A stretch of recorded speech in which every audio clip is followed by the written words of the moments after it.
It's been 3 years since ASUS brought us the VivoWatch, which was a low-power smartwatch with a built-in fitness tracker. Now today at Computex, the company has finally brought us a follow-up model which is called the VivoWatch BP. And it's one of the first smartwatches with a built-in blood pressure monitor. So let's take a closer look. Now the VivoWatch BP is able to monitor your blood pressure by using 4 sensors. On both the front and back sides you'll find an ECG sensor and an optical sensor. And all you have to do is place your fingerprint on top of the circular dial on the front for about 15 to 20 seconds, and then you'll be able to get your blood pressure reading right away. Now with this blood pressure data and your usual activity data, the AI in the app is able to tell you some advice on how to lower your blood pressure, which is all the better for your health.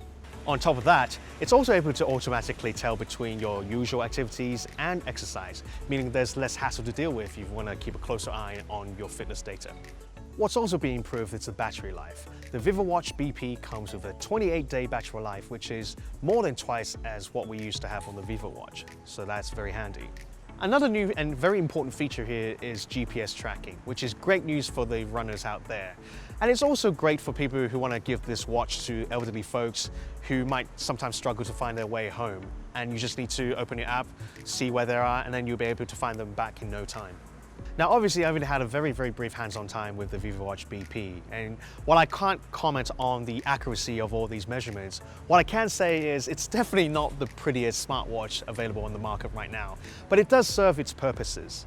In terms of pricing and availability, the VivoWatch BP is priced at $169 and it will be hitting Asia first sometime in Q3 this year, and pending FDA approval, it might not hit the US until maybe Q2 or Q3 next year. For everything else coming from Computex 2018 this year, stay tuned for more on Engadget.com.